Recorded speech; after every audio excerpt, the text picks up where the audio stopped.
If I sound shit, I'm sorry about that. You may have been able to tell I do sound a bit different anyway. I am from New Zealand originally. Are there any Kiwis here, by the way? Woo! It's my wife.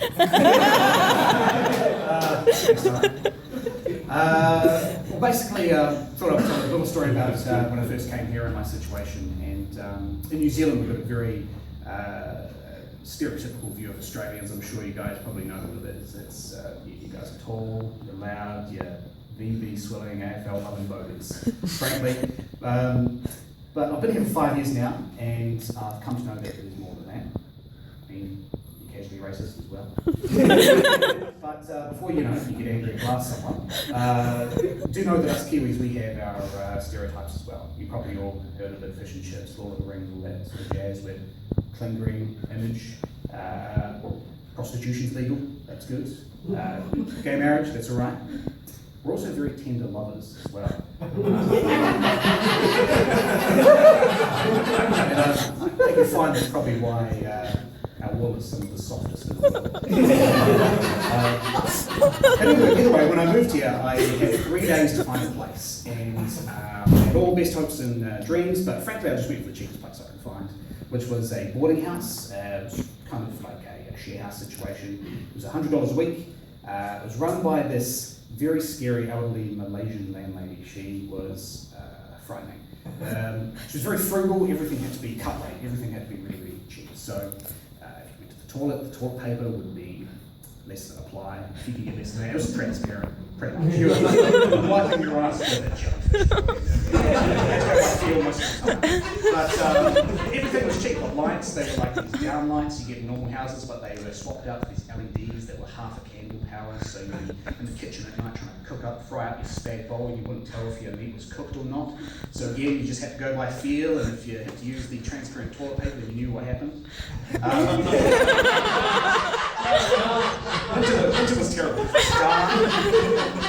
And heating was an issue because you wouldn't allow the heater. She was cracked down on power bill. If you found you had a heater, you were out of there. So you had to be quite tactical. And I got a heater, and I disguised mine as my bedside cabinet so that keep it warm at night. The guy across the hall from me, he would disguise his by dressing it in clothes and pretending he was watching TV with a friend. So all of a sudden, he'd just be like, oh, yeah, Vern's and it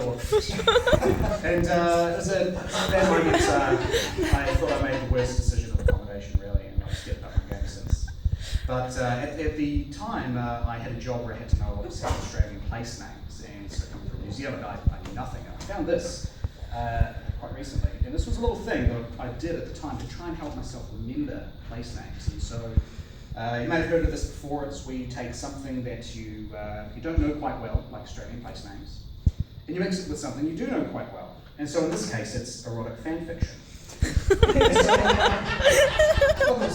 I'll read you. It's basically taking out some of the more riper words, and I'll put Australian place names in them. See if you can spot them. All I see is Christian's unruly mop as his head dips lower between my waiala. His usual MO is to circle my Mount Gambier with his slick crackerjack tongue, but tonight he's doing something different, and it's exquisite. I moan, almost scream, as he flicks over my whole Roxby Downs. I want to grab his head and force his border village to stay on me, but both my wrists are tied to the bedpost. The heel of his right hand is firmly pressed down on my Port Augusta.